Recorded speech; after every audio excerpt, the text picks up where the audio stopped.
porque las armas de nuestra milicia no son carnales, sino poderosas en Dios para la destrucción de fortalezas, derribando argumentos y toda altivez que se levanta contra el conocimiento de Dios y llevando cautivo todo pensamiento a la obediencia a Cristo. Derribando fortalezas.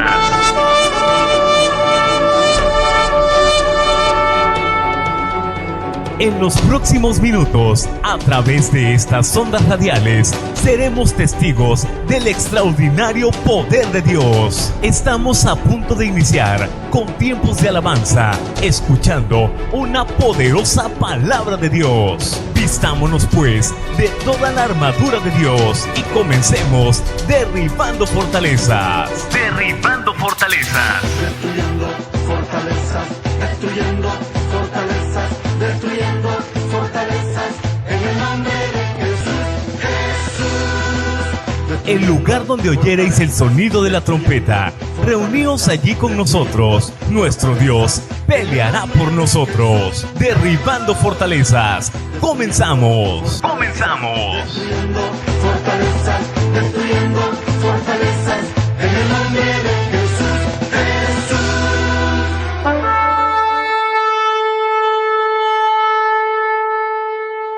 El tema de hoy es negarnos a nosotros mismos o cómo negarnos a nosotros mismos. Entonces yo le preguntaba eso a Dios y a qué se refería exactamente con negarnos a nosotros mismos, y salió porque a veces yo soy como muy, no sé, tal vez muy emocional, y yo le decía, bueno, así soy actualmente, o así fui creciendo, ¿no? Así aprendí, por así decirlo. Entonces, yo decía, ¿qué tal? O sea, le preguntaba a Dios, no estaba diciendo que así fuera. Le preguntaba a Dios, ¿qué tal si negarme a mí misma sería como que negar estas áreas de mi vida en las que no te agrado, no son agradables a tus ojos, y esas cosas son las que tú quieres que yo niegue? Pero era un poco más profundo y un poco más confrontador que eso. Y lo vi ahorita leyendo el texto, pero sí algo que he visto y que es sumamente importante, y no solo es para los hermanos que predican y que tienen la oportunidad de hacer sus temas, sino es para todos, que cuando nosotros leamos, aparte de nuestro devocional diario, de la lectura diaria que debemos tener sobre la palabra, cuando nosotros leamos un versículo que a veces, o ocurre más en esas ocasiones, versículos que ya conocemos, es importante siempre leer todo el contexto del capítulo para que nosotros podamos entender y saber qué es lo que realmente está diciendo, porque a veces podemos malinterpretar un versículo y a veces no tiene mucho que ver con todo el capítulo. Entonces yo estaba leyendo el capítulo 8 de Marcos, y ese capítulo empieza hablando primeramente de un milagro que Jesús hizo cuando alimenta a 4,000 personas, y creo que si no mal recuerdo, esta era la segunda vez que Jesús lo hacía, porque ya lo había hecho con 5,000 gentes. Entonces no era la primera vez que él lo hacía, y no era la primera vez que los discípulos veían esto, pues entonces ya no debía ser extraño para ellos. Luego el capítulo 8 continúa con una parte donde los fariseos le piden a Jesús una señal, pero Jesús dice que no va a darles ninguna señal. Entonces incluso el versículo 12 del capítulo 8 dice: ¿por qué pide señal esta generación? De cierto os digo que no se dará señal a esta generación. Entonces empieza con la pesca milagrosa, luego continúa con los fariseos pidiéndole una señal a Cristo y él negándoselas, porque justo en esta región donde Cristo había llegado, ya había hecho muchos milagros, y precisamente los fariseos no habían creído a pesar de ver lo que Cristo estaba haciendo. Entonces, era como que si Jesús les dijera, o sea, ya hice señales, ya hice milagros y ustedes aún no creen. Y fue así como que era algo ilógico, ¿no? Que ellos todavía pidieran, pero también tenía sentido en el aspecto en el que los fariseos, los escribas y todos ellos tenían su corazón endurecido. Entonces, era un poco lógico también ver que ellos no estaban creyendo y que muchos no iban a creer en ningún momento, a pesar de todo lo que Jesús estaba haciendo. También podemos ver cuando Jesús sana a un ciego, y al leer esa parte igual me gustó muchísimo, porque cuando sana a este ciego no lo sana como a otros, sino que es al ciego al que él escupe y luego creo que hace lodo con su saliva y lo pone en sus ojos, ¿no?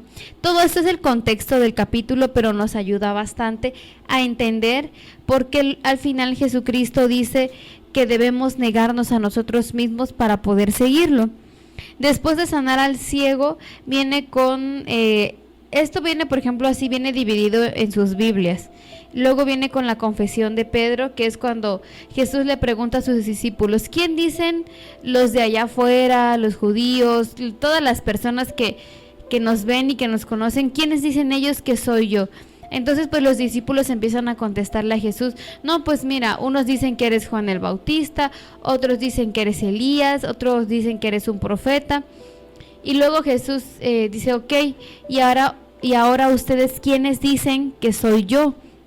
Y aquí muchos conocemos esta historia o esta respuesta, y es cuando Pedro le dice, tú eres el Cristo, el Hijo del Dios viviente.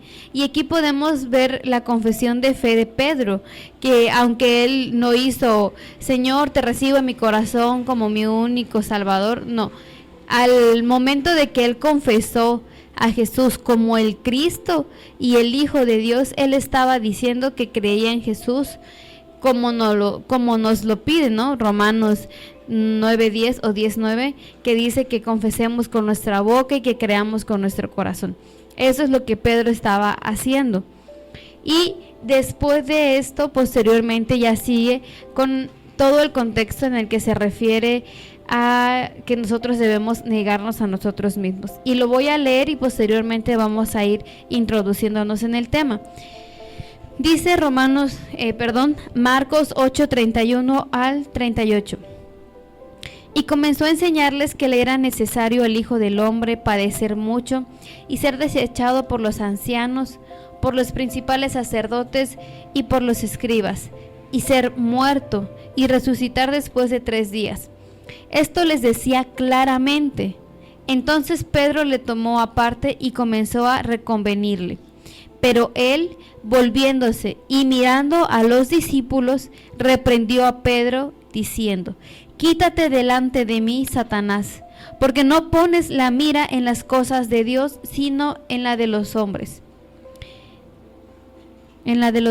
Y llamando a la gente y a sus discípulos, le dijo, si alguno quiere venir en pos de mí, niéguese a sí mismo y tome su cruz y sígame, porque todo aquel que quiera salvar su vida la perderá, y todo el que pierda su vida por causa de mí y del evangelio la salvará. Porque ¿qué aprovechará al hombre si ganare todo el mundo y perdiere su alma? ¿O qué recompensa dará el hombre por su alma? Porque el que se avergonzare de mí y de mis palabras en esta generación adúltera y pecadora, el Hijo del Hombre se avergonzará también de él, cuando venga en la gloria de su Padre con los santos ángeles. Estos son los versículos en los que vamos a estar estudiando el día de hoy. Y al comenzar con el versículo 31, primeramente vemos, y cuando yo investigaba o leía un poco sobre estos versículos, decía que era la primera vez en la que Jesús le decía a los discípulos, ya tal cual, por eso aquí dice, claramente menciona esa palabra, les decía cómo iba a morir él, que iba a ser crucificado, que iba a morir y que iba a resucitar. Pero a pesar de que fue la primera vez y que a partir de este momento Jesús empieza a declararles esto a sus discípulos, los discípulos no lo entendían o estaban aún cegados, entonces, pero sí se veía como que ellos decían, ¿a qué se refiere Jesús con estas palabras? Y también leía que en este momento los discípulos se preocupaban más por otras situaciones, pero las vamos a ir viendo más abajo. También podemos, por ejemplo, dice el 31, lo voy a leer de nuevo. Y comenzó a enseñarles que le era necesario al Hijo del Hombre padecer mucho y ser desechado por los ancianos, por los principales sacerdotes y por los escribas, y ser muerto y resucitar después de 3 días. Entonces, primeramente los discípulos, al igual que muchos otros judíos, pensaban que Jesús, que iba a pasar todo lo contrario, o sea, que Él no iba a morir. Y aquí Jesús está declarando algo totalmente distinto a lo que ellos ya tenían en su corazón, ¿no? Y en su mente. Pero también incluso en otra versión no dice desechado, sino rechazado, y estas palabras se refiere a que Jesús iba a ser rechazado o desechado por los escribas, por los maestros, que pusieron a Jesús a prueba en muchas ocasiones. ¿En qué aspecto? Por ejemplo, porque para ellos, para los escribas, para todas estas personas que sabían sobre la ley, se sabían toda la Torá, ellos estaban esperando a un Mesías que fuera rey, que fuera libertador, que fuera militar y que los viniera a sacar y a libertar de la esclavitud de los romanos. Entonces Jesús no pasa su prueba porque no era ese Mesías, no era el Mesías libertador, ni rey, ni militar, sino era el Mesías servidor, el Mesías que iba a morir en una cruz y que era lo que más les dolía, lo que más les confrontaba, los iba a liberar de la esclavitud de Roma. Este era el verdadero Mesías y no era el que ellos estaban esperando ni el que ellos tenían en mente. Entonces, para ellos Jesús no era el Mesías, por eso ellos a cada rato decían que Jesús blasfemaba, porque decía que era hijo de Dios, por eso se enojaban tanto. Pero hoy vengo a entender que no era tanto porque ellos fueran celosos de la ley, sino porque ellos querían a un Mesías diferente. Y al ver que él, al decir que era el Mesías, no era el Mesías que ellos esperaban, entonces pues se enojaban porque estaban siendo confrontados totalmente con sus deseos, con lo que ellos anhelaban en ese momento. Entonces, luego en el 32 dice: esto les decía claramente, como yo les mencioné, aquí Jesús ya les empezaba a decir de manera, o sea, ya no les hablaba por parábolas, ya les decía las cosas directamente, para que ellos para que ellos supieran cómo iban a suceder las cosas, pero sin embargo, ellos no lo entendieron. Luego continúa diciendo: entonces Pedro le tomó aparte y comenzó a reconvenirle.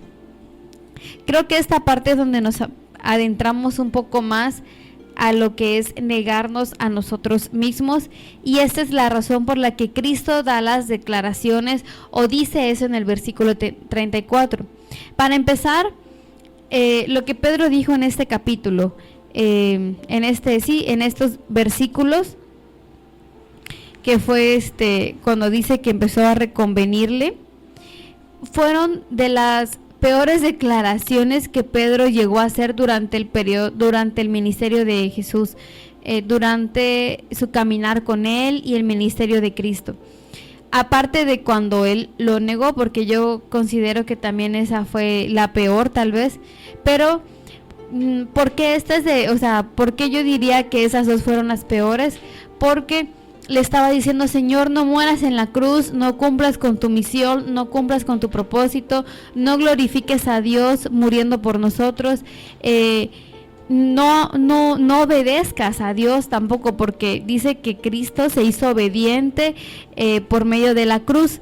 Eso está en Filipenses. Entonces, lo que Pedro estaba diciendo era de las peores. Ya sabemos que Pedro era impulsivo, siempre estaba hablando, siempre estaba diciendo cosas que no debía decir y siempre estaba haciendo cosas que no debía hacer, siempre estaba equivocándose o metiendo la pata. Pero esto fue de las peores cosas que él pudo haber dicho, decirle: Señor, no cumplas con tu propósito, no nos salves, o sea, no termines tu obra aquí en la tierra, que es para lo que has venido, para lo que estás aquí.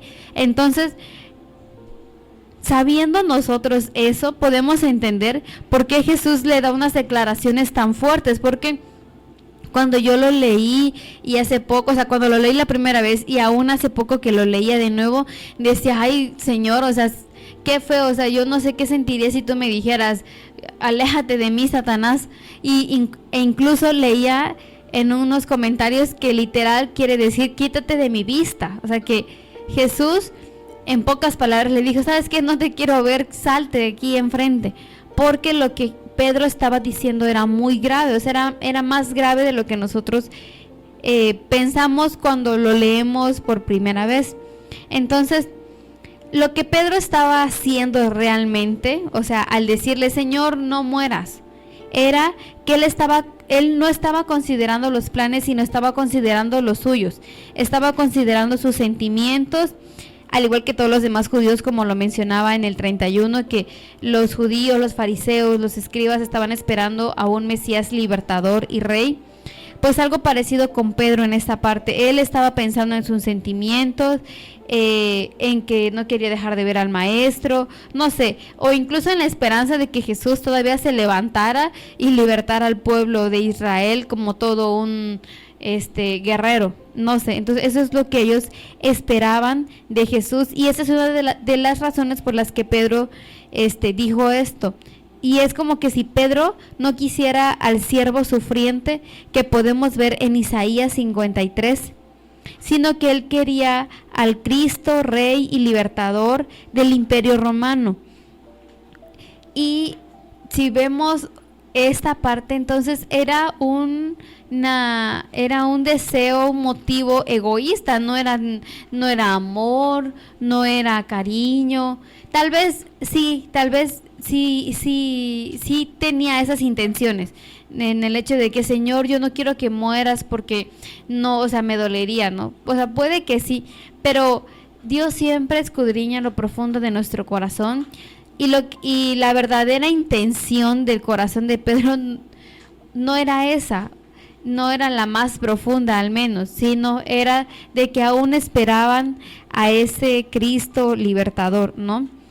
Entonces esto es lo que podemos ver de Pedro, que estaba siendo egoísta y que también estaba buscando su comodidad o autocomplacencia o autogratificación.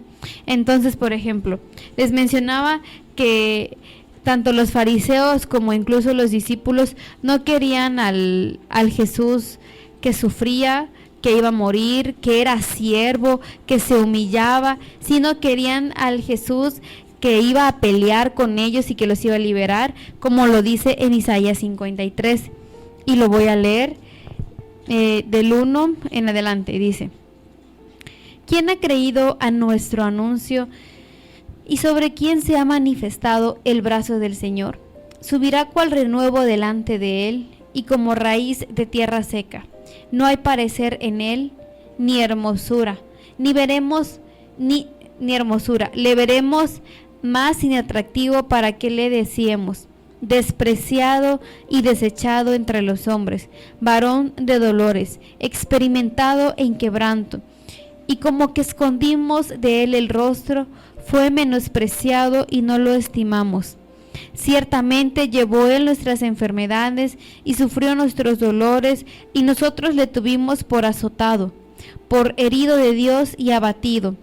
Mas él herido fue por nuestras rebeliones, molido por nuestros pecados. El castigo de nuestra paz fue sobre él, y por su llaga fuimos nosotros curados. Todos nosotros nos descarriamos como ovejas, cada cual se apartó por su camino, mas el Señor cargó en él el pecado de todos nosotros. Angustiado él y afligido, no abrió su boca. Como cordero fue llevado al matadero, y como oveja delante de sus trasquiladores, enmudeció y no abrió su boca. Por cárcel y por juicio fue quitado, y su generación, ¿quién la contará? Porque fue contado de la tierra de los vivientes, y por la rebelión de mi pueblo fue herido. Y se dispuso con los impíos su sepultura, mas con los ricos fue en su muerte, aunque nunca hizo maldad, ni hubo engaño en su boca. Con todo eso, el Señor quiso quebrantarlo, sujetándole a padecimiento. Cuando haya puesto su vida en expiación por el pecado, verá el linaje, vivirá por largos días, y la voluntad del Señor será en su mano prosperada.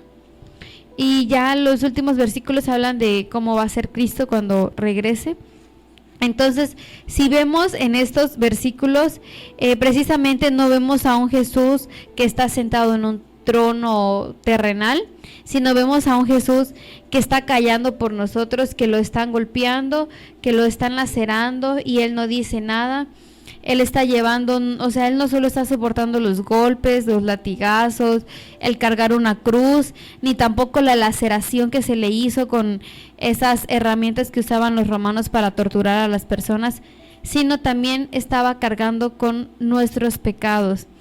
Y cada uno de los que hemos recibido a Cristo, siempre lo menciono, pero siempre antes de que nosotros aceptáramos, recibiéramos a Cristo en nuestro corazón, he mencionado que todos sentíamos esa necesidad de perdón y sentíamos que traíamos una carga en nuestros hombros, y anhelábamos con desesperación y con todo nuestro corazón que Cristo nos perdonara, saber que Dios nos decía que sí estábamos perdonados, porque no podíamos continuar con ese peso ni en nuestra conciencia ni en nuestro corazón.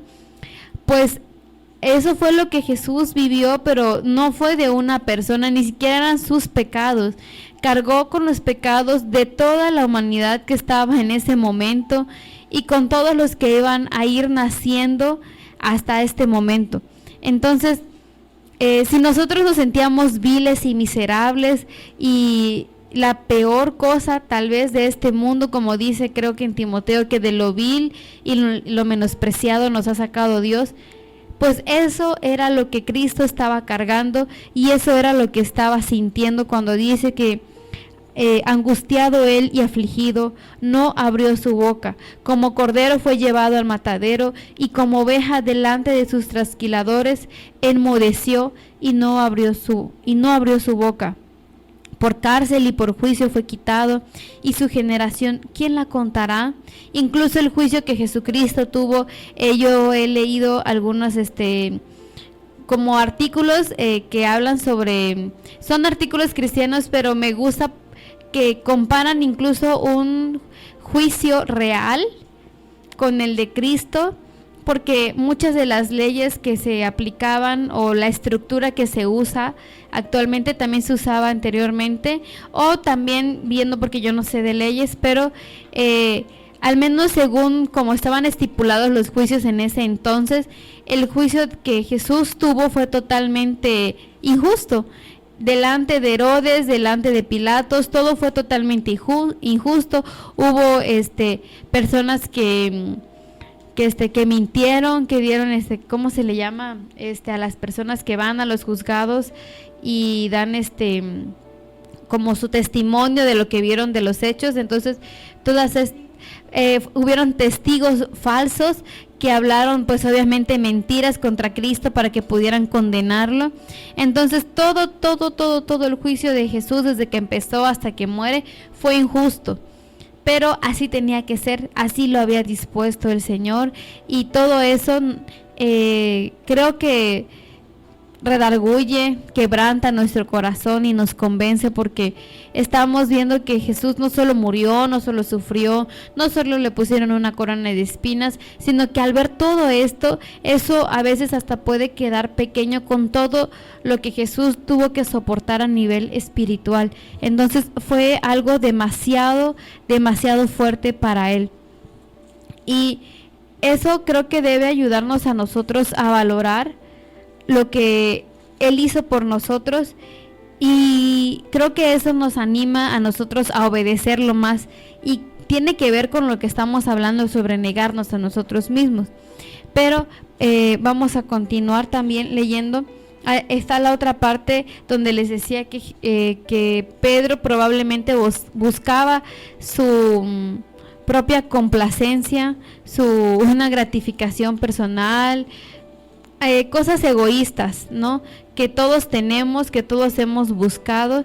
Y yo cuando leía eso me acordaba de Ezequiel 3, y creo que ya lo mencioné en otro tema, me parece que en el de Isaías.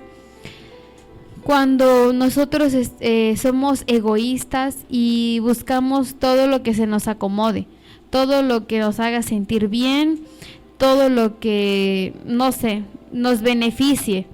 Y es como cuando se comercian las cosas, se le tiene que ganar a todo, pues uno no se puede dar el lujo de comprar un producto y no ganarle, y mucho menos de no recuperar la inversión.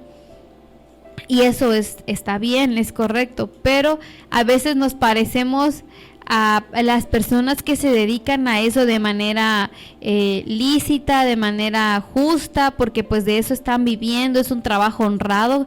Pero si lo llevamos al área espiritual, a veces parece que le estamos diciendo: Señor, si yo no obtengo nada de aquí, entonces no lo voy a hacer.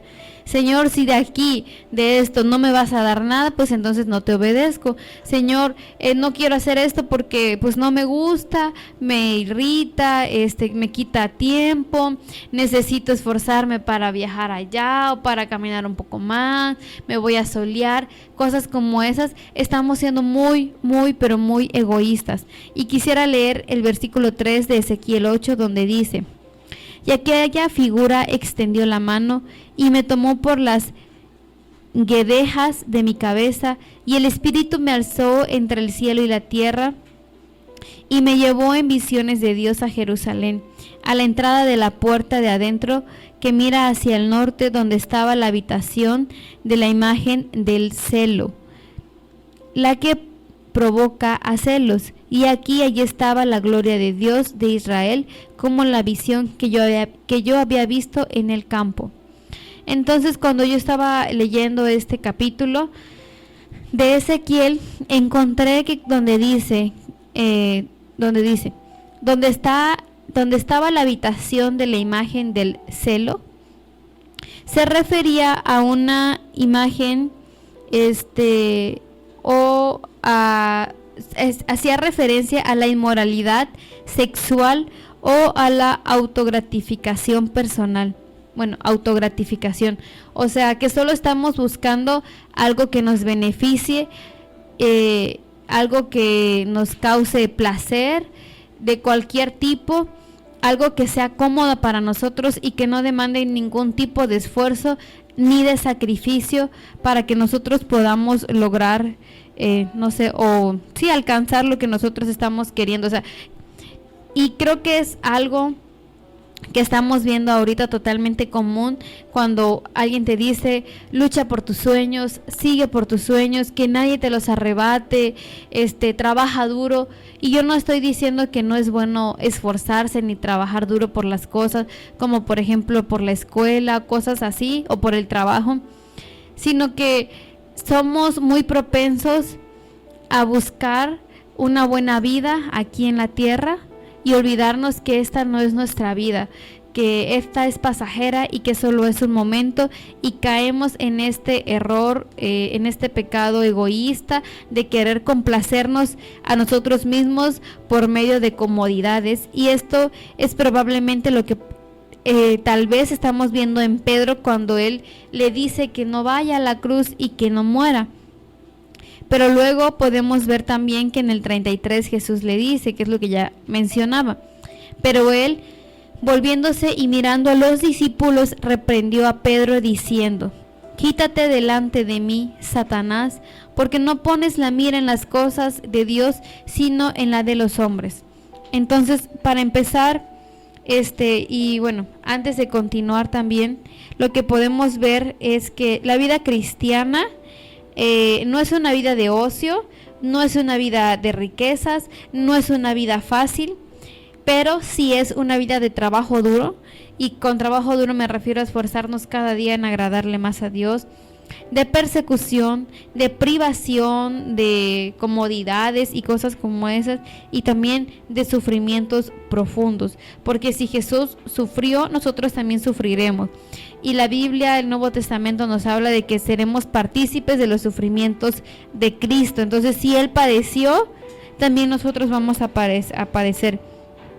Entonces, nosotros a veces nos fijamos en lo bueno del mundo, pero no nos fijamos en lo bueno que Dios puede darnos a través de nuestro esfuerzo hacia Él. Bueno, tal vez no del esfuerzo, porque es tan difícil no caer en esta parte de que si me esfuerzo, Dios me va a bendecir.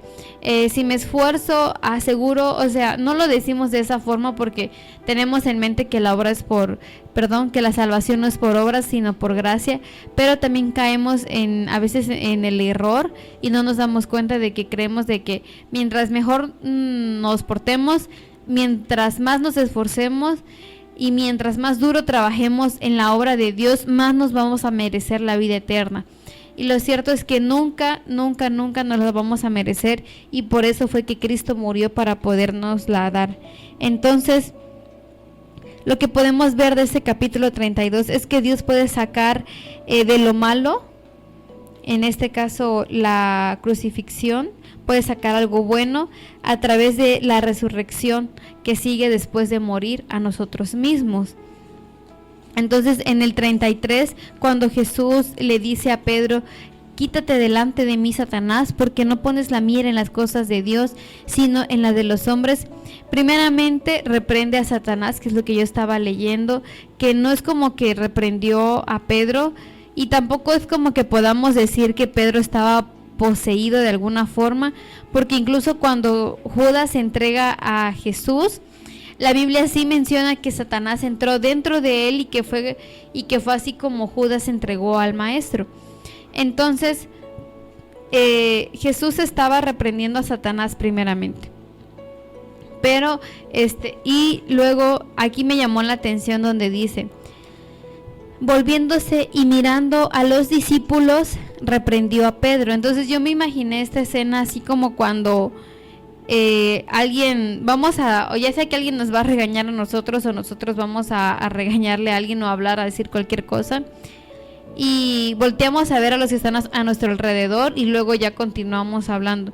Entonces yo decía: Señor, esto parece como que cuando nos da pena y volteamos a ver quién nos está viendo, y luego ya nos volvemos a enfocar en lo que está enfrente.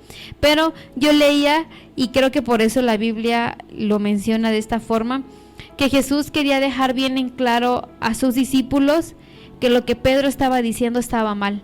Entonces, tal vez fue como una mirada de: escuchen lo que voy a decirle a Pedro, o pongan atención para que puedan aprender de lo que voy a decir enseguida.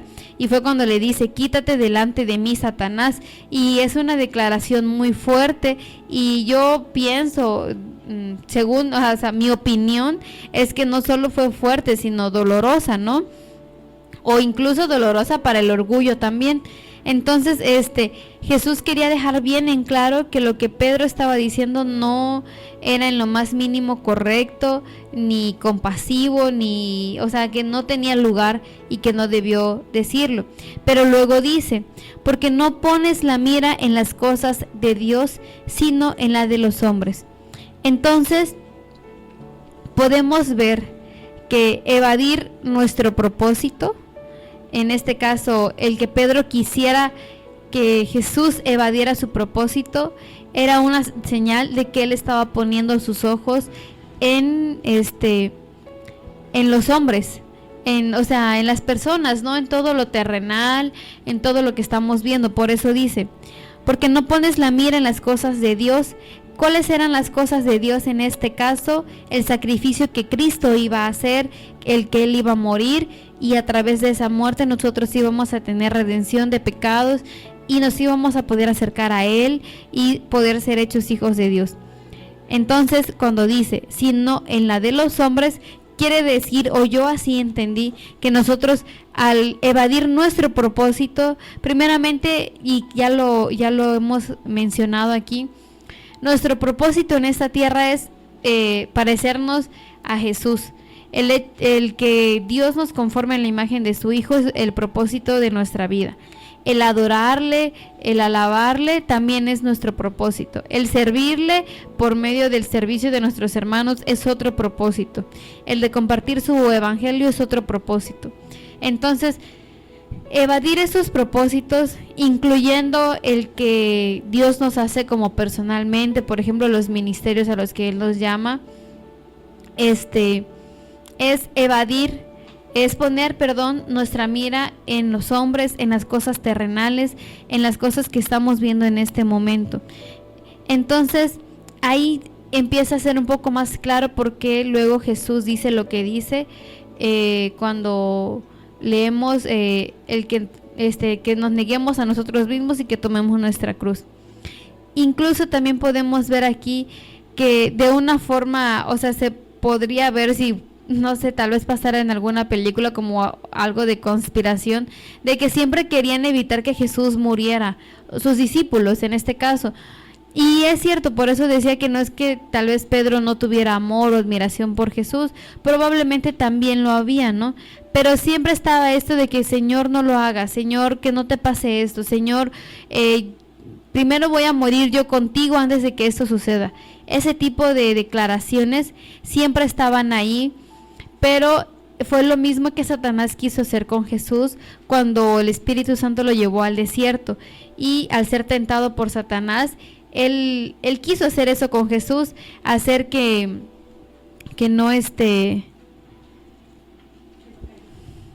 hacer que no cayera, y esto lo podemos leer en Mateo 4, cuando Jesús es llevado al desierto y Satanás lo tienta y le dice que lo alabe o que se arrodille delante de él. Y le voy a dar lectura. Dice: entonces Jesús fue llevado por el Espíritu al desierto para ser tentado por el diablo. Y después de haber ayunado 40 días y 40 noches, tuvo hambre, y vino a él el tentador y le dijo: si eres hijo de Dios, di que estas piedras se conviertan en pan. Él respondió y dijo: escrito está, no solo de pan vivirá el hombre, sino de toda palabra que sale de la boca de Dios. Entonces el diablo le llevó a la santa ciudad y le puso sobre el pináculo del templo y le dijo: si eres hijo de Dios, échate abajo, porque escrito está, a sus ángeles mandará acerca de ti, y en sus manos te sostendrá para que no tropieces con tu pie en piedra. Jesús le dijo: escrito está también, no tentarás al Señor tu Dios. Otra vez le llevó el diablo a un monte muy alto y le mostró todos los reinos del mundo y la gloria de ellos, y le dijo: todo esto te daré si postrado me adorares. Entonces Jesús le dijo: vete, Satanás, porque escrito está, al Señor tu Dios adorarás y a él solo servirás. El diablo entonces le dejó, y he aquí vinieron ángeles y le servían. Entonces podemos ver, y yo creo que es esta parte donde el diablo le pide que se postre delante de él. Dice: todo esto te daré si postrado me adorares. Imagínense qué hubiera pasado si Jesús hubiera hecho eso. No hubiera pasado, no hubiéramos tenido ese sacrificio ni la oportunidad de acercarnos a Dios. Entonces Satanás desde el principio quiso evitar este acontecimiento que iba a marcar la vida de todos aquellos que hemos creído en Jesús.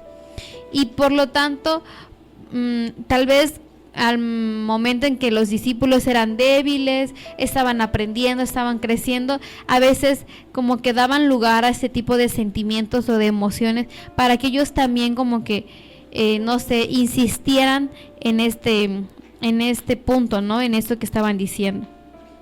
Y luego ya llegamos al versículo 34, cuando Jesús dice: y llamando a la gente y a sus discípulos les dijo: si alguno quiere venir en pos de mí, niéguese a sí mismo y tome su cruz y sígame. Y fíjense o nótese que aquí está diciendo esto justamente después de que está reprendiendo a Pedro y que le está diciendo que se salga de su vista. Entonces, evadir nuestro propósito es no negarnos a nosotros mismos. querer buscar nuestra comodidad, nuestra autocomplacencia, autogratificación, es no negarnos a nosotros mismos.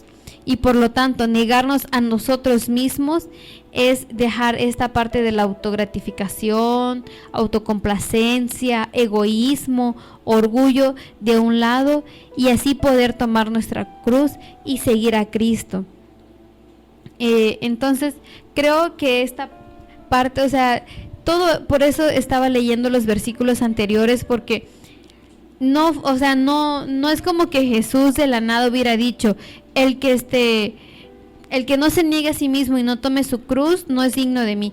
No, o sea, no lo dijo de la nada, no fue algo que se le ocurrió, sino que tuvo lugar después de que Pedro le dijo que no lo negara, que no muriera en la cruz, y cuando Jesús le dice que lo reprende a Satanás, pero también señala que lo que Pedro está diciendo es diabólico, o sea, es satánico.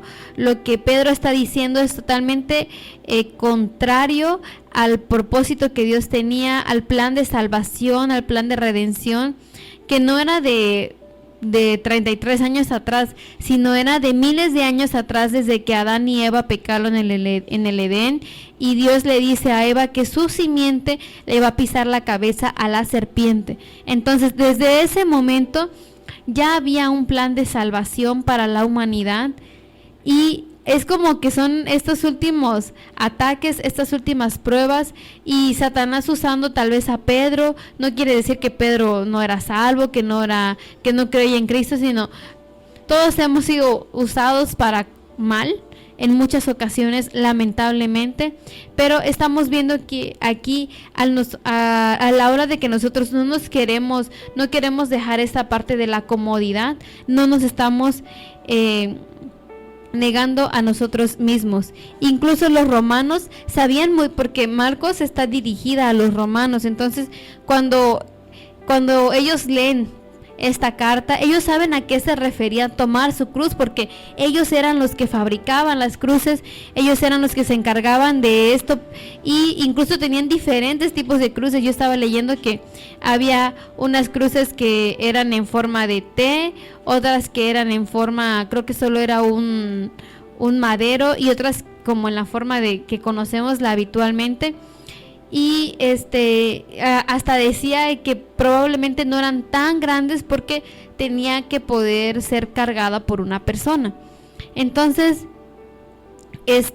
todo esto sabían, o los romanos, la audiencia que era originaria o a la que iba dirigido este libro de Marcos, sabían lo que significaba cargar con una cruz, y la crucifixión era una forma de ejecución que ellos mismos usaban para criminales muy peligrosos.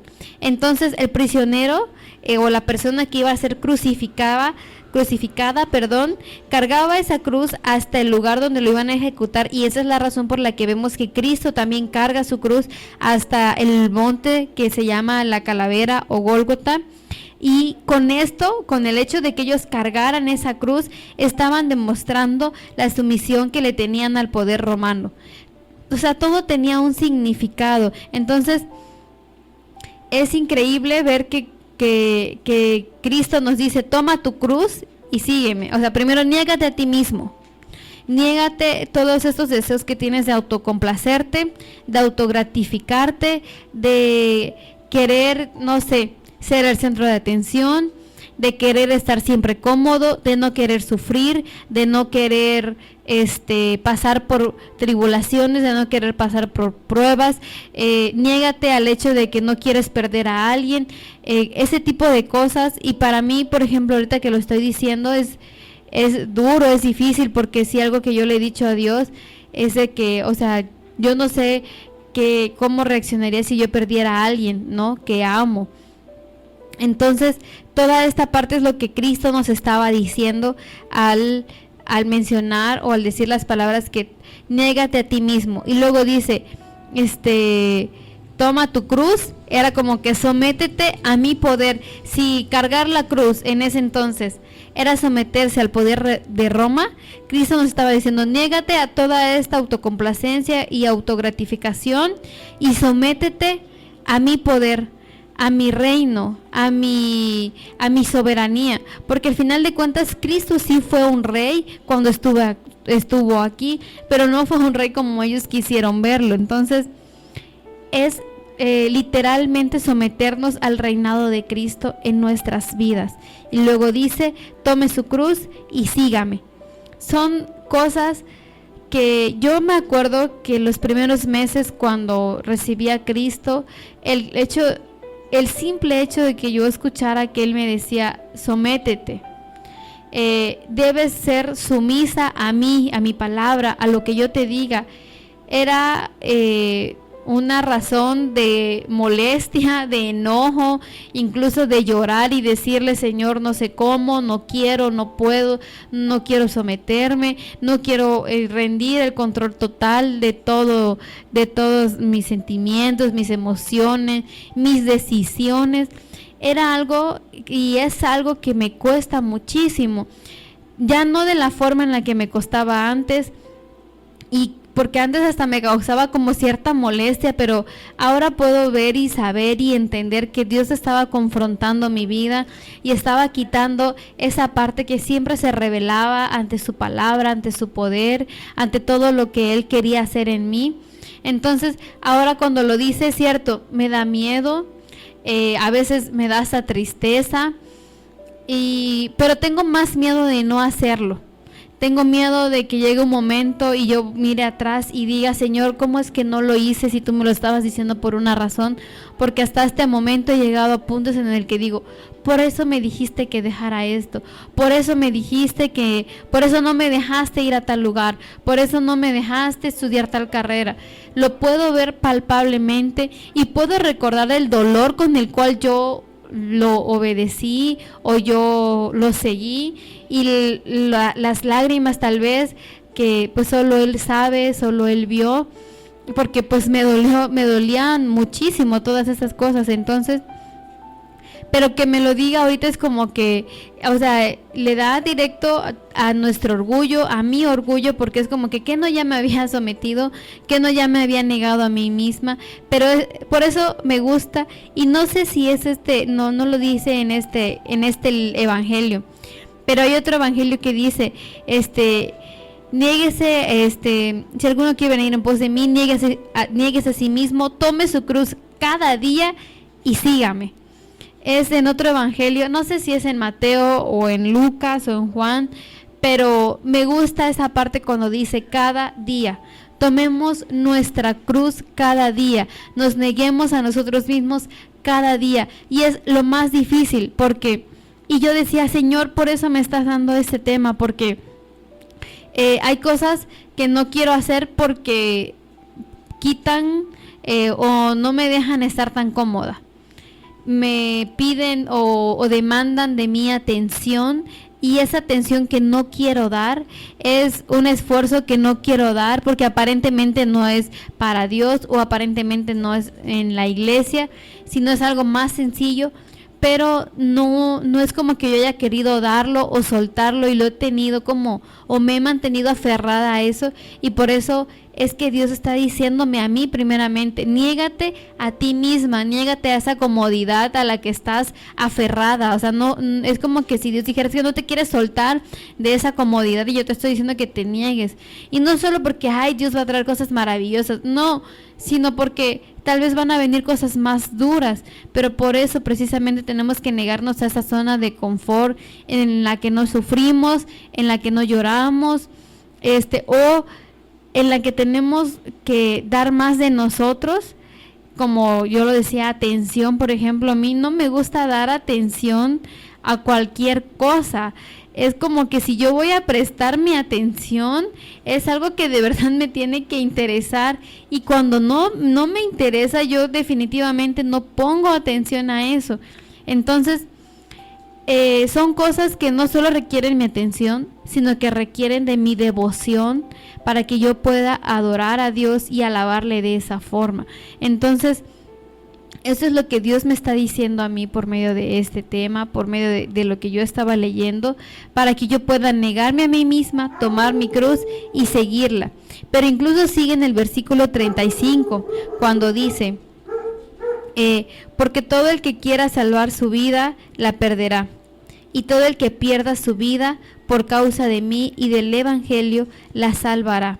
Y yo estaba leyendo esto y por eso les decía que todo está relacionado y que debemos entender un versículo en relación con los versículos anteriores y con los versículos que continúan, porque todo está relacionado y tenemos que entender bastante bien el contexto que está en ese versículo. Entonces, yo entendía que al salvar nuestra vida, no nos estamos negando a nosotros mismos, pero al perder la vida por Cristo y por su evangelio, sí nos estamos negando a nosotros mismos.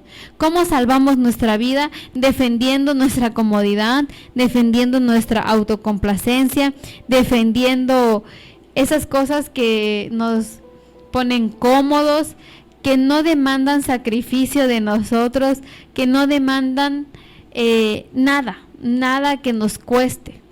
Entonces, creo que a eso se refiere cuando dice que todo aquel que quiera salvar su vida, la perderá. Y creo que todos luchamos con esa parte porque ninguno quiere sufrir, ninguno quiere llorar y ese tipo de cosas. Entonces, lo que Jesús quiere es que dejemos también de intentar controlar nuestras vidas y dejar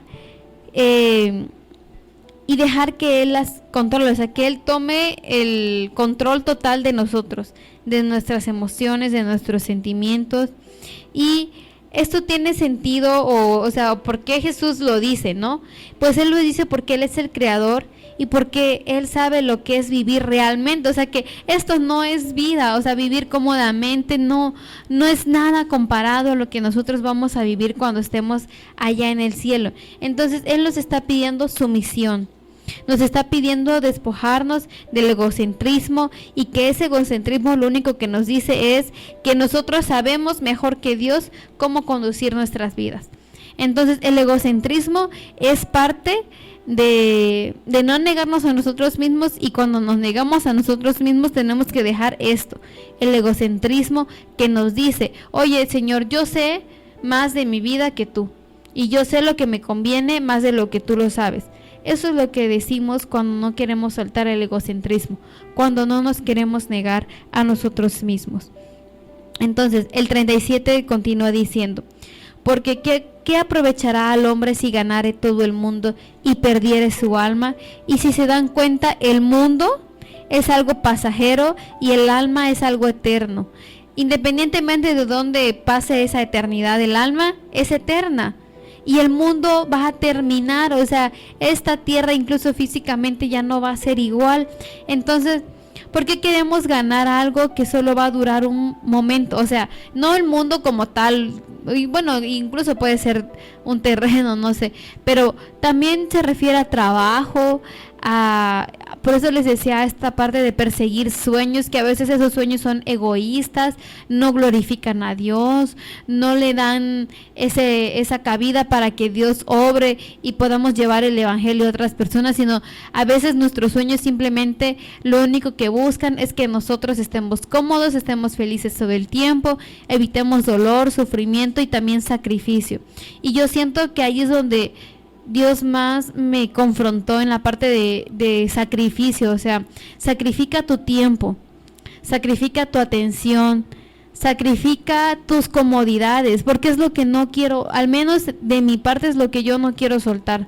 No quiero soltar estas cosas que son cómodas para mi vida, estas cosas que demandan atención de mí.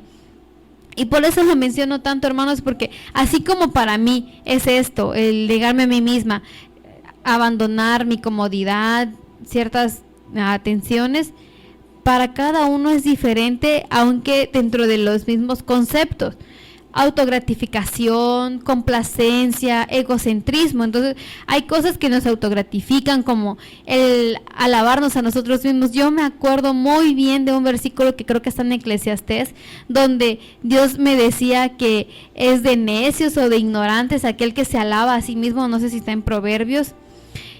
Y decía que alábete otro y no tu propia boca. Y yo así de, Señor, cuando me lo dio hasta sentí vergüenza, porque es como que, a ver, Caro, deja de estar hablando bien de ti misma y que, o sea, no seas tú la que te halague, la que diga, ay, sí, mira cómo soy, que sea otro. Porque si tú lo dices de ti mismo, pues quién sabe si es cierto, pero si alguien más viene y lo dice, es porque pues ya lo vio que sí está pasando realmente, es como un testigo, ¿no? Algo así se refiere ese versículo, que es un testigo que da como, da testimonio de lo que vio de ti, o en ti, o de lo que hiciste. Entonces, a esto mismo se refiere negarnos a nosotros mismos, ¿no? Cada uno tiene que dejar cosas que saben, ustedes y Dios únicamente, ¿no? Pero por eso hay que llegar delante de Dios y decirle, examíname y ve en mi corazón si hay camino de perversidad y guíame por el camino eterno. Y lo cierto, hermanos, es que hay caminos de perversidad en nuestro corazón. Siempre hay caminos torcidos de los que no estamos enterados, pero que Dios quiere ir revelando, Dios quiere ir destapando para que nosotros los vayamos dejando poco a poco. Entonces, en esta ocasión, Dios como que me mostró esto a mí y no me gustó, y casi lloraba cuando él me cuando como que de repente lo entendí, no sé, hasta sentí como que me hice hacia atrás. Y yo le decía, es cierto, o sea, sí, por eso me estabas dando eso, por eso lo ponías en mi mente, pues, de que yo hablara de esto, porque si no, ¿cómo lo investigo? ¿Cómo lo busco? ¿Cómo me doy cuenta? Pues como que es la única forma en la que Dios hace que yo pueda entenderlo. Entonces íbamos en el versículo 36 donde les decía, que el mundo es temporal y el alma es eterna. Entonces no tiene sentido que nos desgastemos por un sueño que no glorifica a Dios, que no alaba a Dios, por algo que está... O sea, que es pasajero, pues.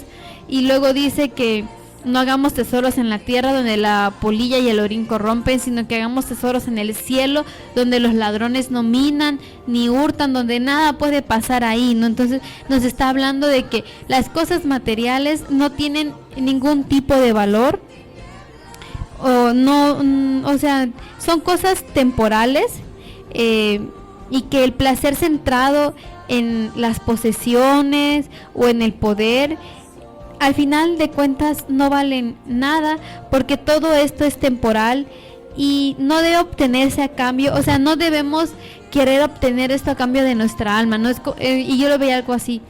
Estamos tan obsesionados con querer tener un buen trabajo, o querer ganar bien, que no sé, dejamos de ir a la iglesia, ¿no? O dejamos de orar, o dejamos de leer con tal de obtener otra cosa que nos va a causar satisfacción a corto plazo o en este mundo. Eso es lo que Dios nos está diciendo que no hagamos, y nos dice o nos pregunta si estamos dispuestos a hacer de la búsqueda de Dios algo más importante que nuestra egoísta búsqueda de placer. Porque eso es, somos egoístas al buscar placer para nosotros mismos, y lo que Dios está diciendo o lo que nos está invitando es que sigamos a Jesús, y de esa forma sabremos lo que realmente significa disfrutar la vida y tener una vida eterna y una vida en abundancia. Luego también podemos leer en el 38 donde dice, el 37, o qué recompensa dará el hombre por su alma. Y yo decía y entendía que primeramente ganar el mundo es perder nuestra alma. Si ya de cajón estamos decididos a ganar cosas que son terrenales, un buen trabajo, y no estoy diciendo que no es bueno ni trabajar, ni estudiar, ni nada de eso. Es malo cuando eso es nuestra prioridad, cuando nosotros ponemos nuestros ojos en eso, cuando eso es nuestro Dios y lo convertimos en un ídolo. Entonces, cuando nosotros queremos ganar al mundo con esas ansias que deberían ser usadas para buscar a Dios, perdemos nuestra alma. Y tampoco, por eso, y me gusta cómo pregunta Jesús esto, ¿o qué recompensa dará el hombre por su alma? Como si el hombre pudiera dar algo por su alma. ¿Quién es el que compró nuestra alma? Jesús fue el que compró nuestra alma. ¿Y a qué precio? A precio de sangre. Pero fue toda su vida, o sea, Desde que nació hasta que murió, Él fue perfecto. Él vivió la vida santa, recta, justa y misericordiosa que nosotros no pudimos vivir y no vamos a poder hacerlo. Al menos no al nivel en que Él sí lo hizo.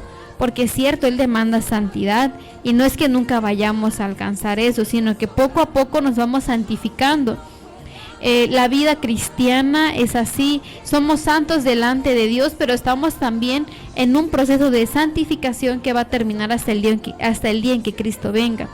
Entonces, ganar el mundo es sinónimo, por así decirlo, de perder nuestra alma. Y como lo decía, no hay nada que nosotros podamos dar para poder salvarnos, porque el único que puede salvar nuestra alma es Cristo. Nadie más puede hacerlo y nadie más hubiera podido hacerlo, porque nadie más vivió la vida que Él vivió. Nadie más fue Dios y nadie más fue hombre. Nadie más vivió una vida perfecta y se dio de manera injusta por nuestros pecados, porque Él no merecía recibir la ira de Dios sobre su cuerpo, sobre su alma, y que Dios le diera la espalda. Sin embargo, Él lo hizo. Él murió por nosotros, aunque no merecía morir. Él padeció todo lo que tuvo que padecer en ese sacrificio, aunque no lo merecía. Él recibió la ira de Dios, aunque no merecía, aunque los que sí merecíamos la ira de Dios éramos nosotros, y aún así Él lo hizo porque nos amaba. Y termina diciendo: porque el que se avergonzare de mí y de mis palabras en esta generación adúltera y pecadora, el Hijo del Hombre se avergonzará también de él cuando venga en la gloria de su Padre con los santos ángeles. Entonces, amados hermanos, y ya para terminar quisiera leer 2 de Timoteo 2, del 1 al 7, donde dice: Tú pues, hijo mío, esfuérzate en la gracia que es en Cristo Jesús. Lo que has oído de mí ante muchos testigos, esto encarga a hombres fieles que sean idóneos para enseñar también a otros. Tú, pues, sufre penalidades como buen soldado de Jesucristo. Ninguno que milita se enreda en los negocios de la vida a fin de agradar a aquel que lo tomó por soldado. Y también el que lucha como atleta no es coronado, sino lucha legítimamente. El labrador, para participar de los frutos, debe trabajar primero. Considera lo que digo, y el Señor te dé entendimiento en todo. Al final podemos ver que tanto el atleta como el labrador y también el militar se niegan a sí mismos en muchas formas, se niegan o se abstienen de muchas comodidades. Por eso quería leer este versículo, y yo los invito a que ustedes en casa puedan leerlo, puedan estudiarlo, y que sea Dios hablándoles aún más profundamente con todo este tema. Gracias, hermanos, que Dios los bendiga.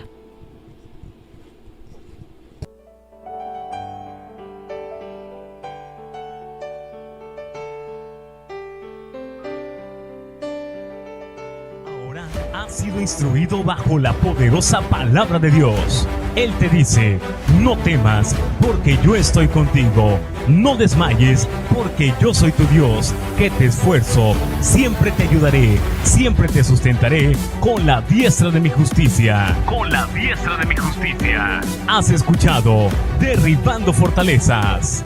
Dios te bendiga.